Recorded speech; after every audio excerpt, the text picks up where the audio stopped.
नमस्कार दोस्तों, हमारे चैनल पे आप सभी का स्वागत है। हाल ही में हमने कई सारे वीडियो अपने चैनल पे अपलोड किए हैं। आपसे निवेदन है, आग्रह है कि आप उन वीडियोज़ को देखें, लाइक करें, शेयर करें ताकि हमारा मनोबल बढ़े। हो सकता है कि आपको शुरुआती के कुछ वीडियो में मेरा प्रेज़ेंटेशन अच्छा ना लगे क्योंकि हम भी नए हैं अभी यूट्यूब के लिए। हम सीख रहे हैं धीरे-धीरे। लेकिन कंटेंट जो होगा वो अच्छा रहेगा तो अतः आप इस चैनल को सब्सक्राइब करें, वीडियो को शेयर करें। आज हम प्राचीन भारत के बारे में पढ़ेंगे, शुरू करेंगे हिस्ट्री का अपना पहला पार्ट एंशिएंट इंडिया से। तो चलिए शुरू करते हैं। प्राचीन भारत सभ्यता, धर्म और शक्ति की यात्रा। परिचय हाल ही में 2024 में सिंधु घाटी सभ्यता की खोज के 100 वर्ष पूरे हुए 20 सितंबर 2024 को। इस वो अवसर पर हमें प्राचीन भारत के इतिहास को यूपीएससी स्तर की गहराई से समझना आवश्यक है। प्राचीन भारत मानव इतिहास की सबसे समृद्ध सभ्यताओं में से एक है, जो लगभग 2.5 मिलियन वर्ष पूर्व से 6ठी शताब्दी सेंचुरी तक विस्तृत है। इस यात्रा में भारत ने विश्व को नगर योजना, लिपि, व्यापार और अहिंसा जैसी अवधारणाएं दी। तो आपसे निवेदन है कि आप 24 सितंबर 2024 का पॉपुलर न्यूज़पेपर्स देखें, उसके एडिटोरियल पढ़ें। उसमें सिंधु घाटी सभ्यता के बारे में बहुत सी जानकारी आपको मिलेगी। हमने भी कुछ जानकारी वहीं से उठाई है इस नोट्स को तैयार करने के लिए। तो चलिए हम लोग शुरू करते हैं अपना पहला पाषाण युग, मानव विकास और सामाजिक संगठन का आरंभ। पाषाण युग को 3 पार्ट में बांटा गया है। पूरा पाषाण काल जो कि 2.5 मिलियन से 10,000 ईसा पूर्व तक का था। प्राचीन भारत का सबसे लंबा काल पूरा पाषाण काल था। होमो हैबिलिस ने पहली बार पत्थर के औजार बनाए और शिकारी संग्राहक अर्थव्यवस्था विकसित की। भारतीय उपमहाद्वीप के विभिन्न क्षेत्रों में क्वार्टजाइट, चर्ट और चकमक से निर्मित कुल्हाड़ियां और चौपर औजार मिले हैं। भीमबेटका जो कि अब मध्य प्रदेश में है, जहां 5,000 से लेकर 10,000 वर्ष पुराने गुफा चित्र मिले हैं, शिकार, दृश्य, नृत्य और सामुदायिक जीवन को दर्शाते हैं। मध्य पूरा पाषाण जो कि 1 लाख से 40,000 ईसा पूर्व तक था, ने फ्लेक औजार और स्क्रैपर का विकास हुआ। उच्च पूरा पाषाण काल 40,000 ईसा पूर्व से 10,000 ईसा पूर्व में ब्लेड, औजार और हड्डी के यंत्र अधिक परिष्कृत हो गए। दूसरा मध्य पाषाण काल जो कि 10,000 ईसा पूर्व से 4,000 ईसा पूर्व के बीच में चला था। जलवायु परिवर्तन के साथ साथ माइक्रोलिथ जो कि 1 से 5 सेंटीमीटर के छोटे तीव्र पत्थर के औजार विकसित हुए, यानी औजार और आधुनिक हो गए और सोफिस्टिकेटेड हो गए। इस काल में कुत्ते का पहली बार पालतूकरण, धनुष बाण का आविष्कार और मछली पकड़ने की प्रथा शुरू हुई। सबसे महत्वपूर्ण विकास अर्ध अस्थायी बस्तियों का गठन था, जहां स्पष्ट लिंग आधारित श्रम विभाजन दिखाई देता है। बागौर जो कि राजस्थान में है, वहां से पशुपालन के प्रमाण, और लांघनाज जो कि गुजरात में है, वहां से दफनाने की प्रथा का साक्ष्य इस सामाजिक परिपक्वता को दर्शाता है। नवपाषाण काल जिसका समय अवधि 6,000 से 1,000 ईसा पूर्व तक था। नवपाषाण क्रांति मानवता के इतिहास का सबसे महत्वपूर्ण मोड़ था। मेहरगढ़ जो कि बलूचिस्तान पाकिस्तान में है, 7,000 ईसा पूर्व का सबसे पुराना नवपाषाण स्थल गेहूं और कपास की खेती के प्रमाण देता है। बुरझोम जो कि कश्मीर में है, उसमें गड्ढे में रहने वाले घर, और चिरांद जो कि बिहार में है, वहां हड्डी के परिष्कृत औजार मिले हैं। यह काल पॉलिश किए हुए पत्थर के औजार, मिट्टी के बर्तन जिन्हें ग्रे वेयर या ब्लैक वेयर कहते हैं, अस्थायी आवास और गांव समुदायों की स्थापना से चिन्हित है। पशुपालन, गाय, भेड़, बकरी कृषि के साथ साथ विकसित हुआ था, यानी नवपाषाण क्रांति में इंसान बहुत ज्यादा डेवलप कर चुके थे। आइए दूसरा चैप्टर में, सिंधु घाटी सभ्यता, विश्व की प्राचीनतम नगर योजना। समय काल और इसका विस्तार काल 3300 से 1300 ईसा पूर्व तक इसको 3 चरणों में विभाजित किया गया है। प्रारंभिक हड़प्पा जो कि 3300 से 2600 ईसा पूर्व तक, इसमें क्षेत्रीय संस्कृतियों का विकास हुआ। परिपक्व हड़प्पा जो कि 2600 से 1900 ईसा पूर्व तक माना जाता है, इसमें अधिकतम विकास हुआ। उत्तर हड़प्पा जिसका पीरियड 1900 से 1300 ईसा पूर्व माना जाता है, इस पीरियड में धीरे धीरे पतन शुरू हुआ।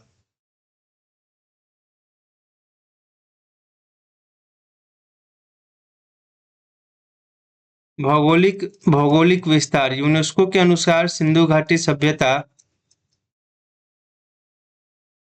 यूनेस्को के अनुसार सिंधु घाटी सभ्यता 6.8 से 13 लाख वर्ग किलोमीटर में फैली हुई थी। यह प्राचीन मिस्र और मेसोपोटामिया दोनों से बड़ी सभ्यता थी। सिंधु और सिंधु के सहायक नदियों के किनारे लगभग 1400 से अधिक स्थल खोजे गए हैं।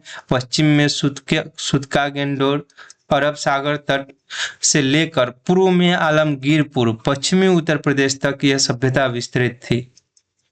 आधिकारिक खोज 2024 में 100 वर्ष पूरा हुआ।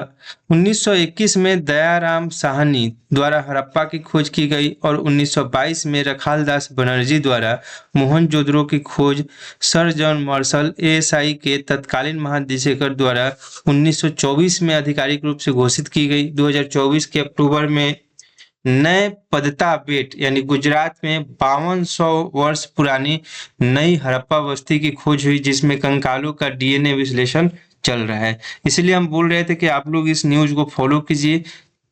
हम भी नेक्स्ट वीडियो में क्वेश्चन आंसर जितना आज पढ़ाएंगे उस पे क्वेश्चन आंसर आप लोगों को देंगे प्रैक्टिस के लिए। और जो 24 अक्टूबर 24 में जो खोज हुआ है, 100 साल पूरा हुआ है, उस दिन अगर इम्पोर्टेंट आर्टिकल्स मिले तो वो आर्टिकल भी डिस्कस करेंगे। आप लोगों से निवेदन है कि आप लोग उस आर्टिकल को ढूंढे अक्टूबर 24 में। आइए तो देखते हैं अब प्रमुख नगर और उनकी नगर केंद्र और उनकी विशेषताएं। ये टेबुलर फॉर्म में है जो आपको याद करने की जरूरत है। तो स्थल हड़प्पा, इसका स्थान है रावी नदी पंजाब में। इस यहाँ से जो मुख्य खोजा गया है वो विशाल अन्न भंडारण गृह है, 6 गोदाम मिले हैं। इसका महत्व है कि यहाँ पे व्यापार केंद्र था जो, और 23,500 से 35,000 तक की जनसंख्या का अनुमान है। मोहनजोदड़ो ये सिंधु नदी के तट पर सिंध में है, अब पाकिस्तान में है। यहाँ की विशेषता थी कि विशाल स्नानागार मिला है, पुरोहित राजा मिले हैं, नृत्यांगना मिली है। इसका महत्व था कि यहाँ प्रशासनिक केंद्र था और 35,000 से 41,250 के करीब जनसंख्या थी। लोथल जो गुजरात में पाया गया है, इसके महत्वपूर्ण जगह जो खोज हुए हैं वो गोदीवारा यानी डॉकयार्ड जहाँ नाव बनाए जाते हैं, और मनका निर्माण केंद्र। इसका महत्व है कि यहाँ से लोथल से समुद्री व्यापार केंद्र था, यहाँ से व्यापार होता था। धौलावीरा ये गुजरात में है। यहाँ से प्राप्त हुए जगह में है विस्तृत जलाशय प्रणाली मिला है, स्टेडियम मिला, 10 बड़े हस्ताक्षर मिले। इसका महत्व है जल प्रबंधन तकनीक यहाँ से दिखाई दिया। कालीबंगन जो कि राजस्थान में है, वहां से जूते हुए खेत, अग्निकुंड, भूकंप के साक्ष्य मिले हैं।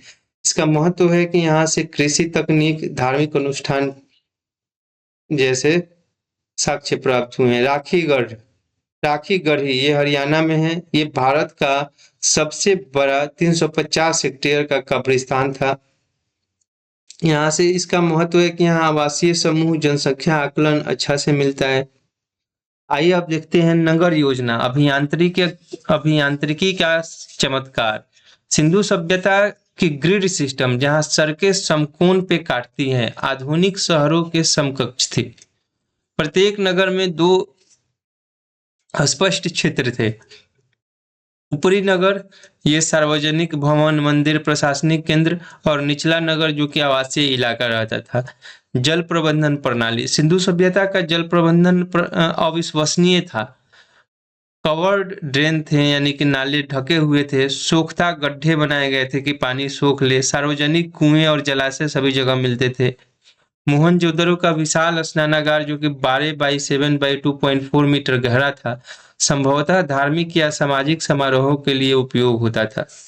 बताइए कितना समय पहले हमारे भारत ने इतना डेवलप खुद को कर लिया था और आज हम कहाँ हैं, कितना पीछे हो गए बाकी देश से। चलिए आगे देखते हैं वहाँ के भवन निर्माण की विशेषताएं। भवन निर्माण में पकी हुई ईंटें 4:2:1 के सटीक अनुपात में बनाई जाती थी। प्रत्येक ईंट का आकार एक समान था, लगभग 27 सेंटीमीटर। यह मानकीकरण का सबसे प्राचीन उदाहरण है। मानकीकृत वजन और माप प्रणाली 16 के गुणक पर आधारित थी, जो आश्चर्यजनक रूप से सटीक थी और आधुनिक एसआई प्रणाली से 2000 वर्ष पहले अस्तित्व में थी। आइए अब उनके सामाजिक आर्थिक जीवन पर नजर डालते हैं। जनसंख्या मोहनजोदड़ो में 35,000 से 41,250 निवासी और हड़प्पा में 23,500 से 35,000 निवासी थे। ये तब के मिस्र के नगरों जितने बड़े थे। व्यापार नेटवर्क मेसोपोटामिया पाठों में सिंधु घाटी को मेलुहा कहा गया है। यहाँ से हड़प्पा मुहरें लगभग 2000 से अधिक मिली है मेसोपोटामिया में। यानी ये दिखाता है कि मेसोपोटामियाई सभ्यता के साथ हड़प्पा सभ्यता के लोगों की व्यापारिक संबंध थे। अफगानिस्तान से लापिस लाजुली नीले पत्थर का आयात होता था, याद रखना है ये चीजें। ओमान में तांबे की खदानें थी जहां से तांबा आयात किया जाता था। यह व्यापार नेटवर्क अरब सागर के रास्ते से संचालित होता था, जिसका प्रमाण लोथल के गोदीबार यानी डॉक यार्ड में मिले हैं, जहां पे नाव की मरम्मत होती है। कृषि और पशुपालन। हड़प्पा सभ्यता में कृषि मुख्य आजीविका थी। गेहूं, जौ, कपास दुनिया में सबसे पुराना कपास का साक्ष्य मिला है। खजूर, तरबूज, मटर आदि की खेती होती थी। पशुपालन में गाय, भैंस, भेड़, बकरी, सुअर पाले जाते थे। घोड़े के कई निश्चित प्रमाण घोड़े का कोई निश्चित प्रमाण नहीं, हालांकि कुछ विवादास्पद खोजे हुई है। शिल्प और उत्पादन। चनहुदरों से हजारों पूर्ण और अधूरे मनके मिले हैं। कांसे का काम, कपड़ा बुनाई, मिट्टी के बर्तन, ये सभी विकसित शिल्प थे। मानक तराजू और बाट के साथ माप तौल एक सुव्यवस्थित ढांचा था। कला और संस्कृति। 1926 में अर्नेस्ट मैकी द्वारा खोजी गई कांस्य नृत्यांगना यानी डांसिंग गर्ल सिंधु सभ्यता की सबसे प्रतिष्ठित कृति है। यह 4000 वर्ष पुरानी है और उच्च कारीगरी का प्रमाण देती है। पुरोहित राजा मोहनजोदड़ो में मिली सोप स्टोन की मूर्ति है, जिसकी विशेषता दाढ़ी, सजावटी पैटर्न और समग्र अभिव्यक्ति शासक वर्ग के धार्मिक महत्व को दर्शाती है। सिंधु लिपि 400 से 500 चिन्ह दाएं से बाएं लिखी गई। यह अभी तक पूरी तरह से अपठित है। 2015 में भारतीय विद्वानों ने दावा किया कि इसे द्रविड़ भाषा से जोड़ा जा सकता है, लेकिन यह अभी भी विवादास्पद ही है। धार्मिक विश्वास। मातृ देवी की पूजा संभवतः आदि शक्ति का प्रतीक है। पशुपति मुहर एक 3 मुखी योगी जानवरों से घिरा शिव का संभावित प्रारंभिक रूप माना जाता है। पीपल वृक्ष की पूजा वृषभ यानी बुल पूजा और कालीबंगन में बड़े अग्निकुंड यज्ञ प्रथा का संकेत देते हैं।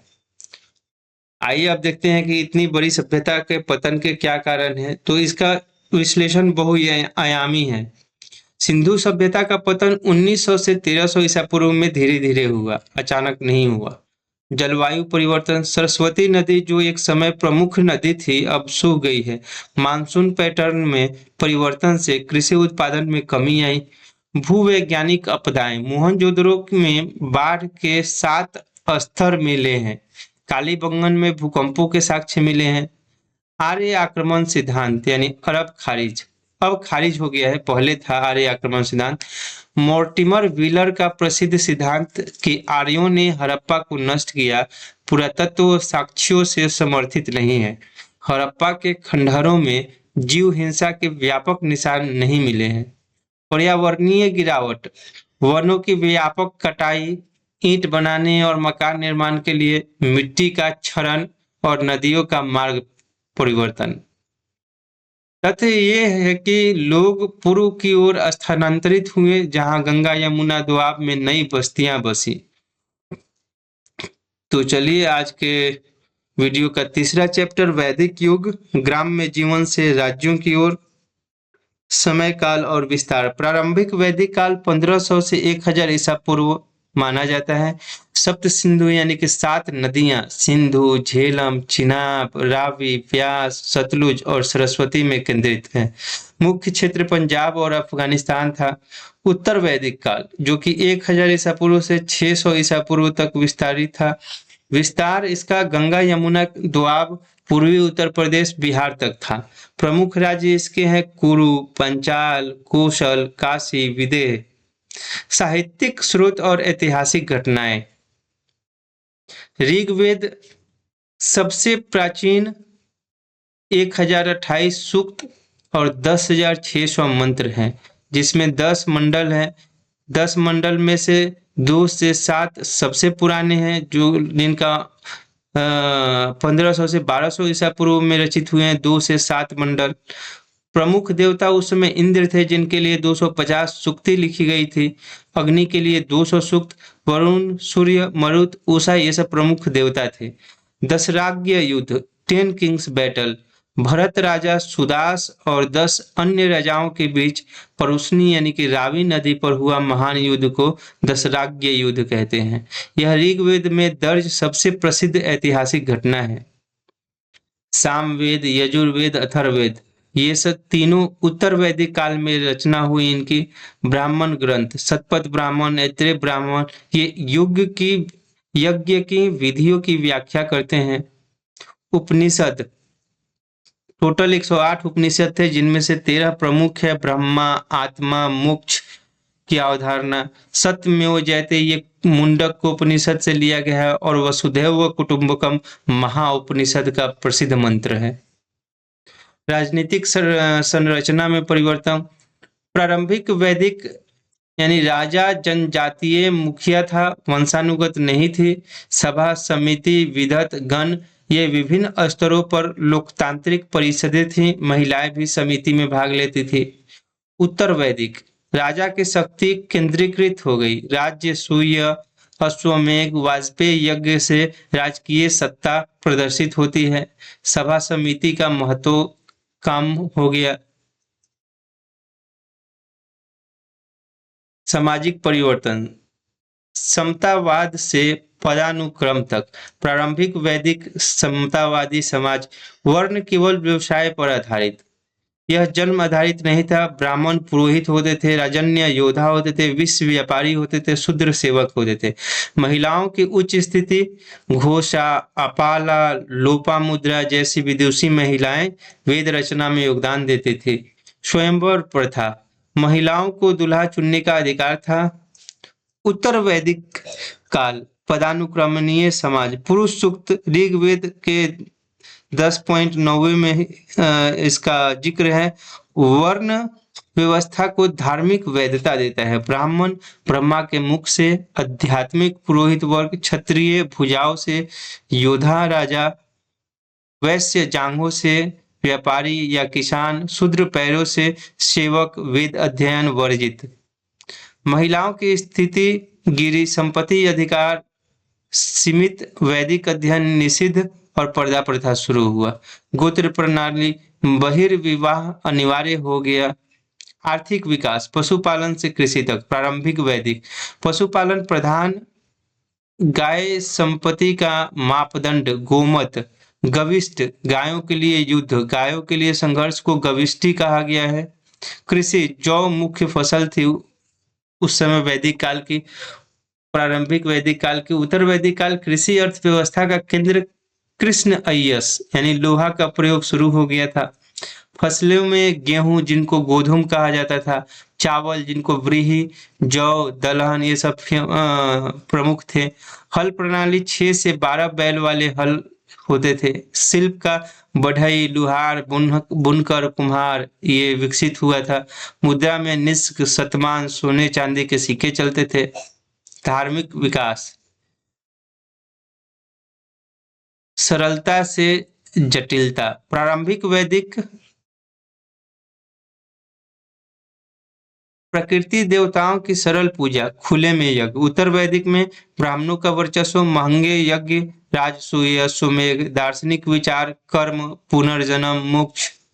असंतोष, महंगी रस्में और ब्राह्मण वर्चस्व से असंतुष्टि 6ठी शताब्दी ईसा पूर्व में बौद्ध और जैन धर्मों के उत्थान का कारण बनी। तो आज हम अपना वीडियो यहीं पे समाप्त करते हैं। नेक्स्ट वीडियो में पढ़ेंगे लोग महाजन पद के बारे में, जो कि महाजन पद का काल 600 से 250 ईसा पूर्व तक चला था। धन्यवाद। आपसे निवेदन है कि चैनल पे बने रहें और वीडियोस को लाइक, शेयर, सब्सक्राइब करें। Thank you.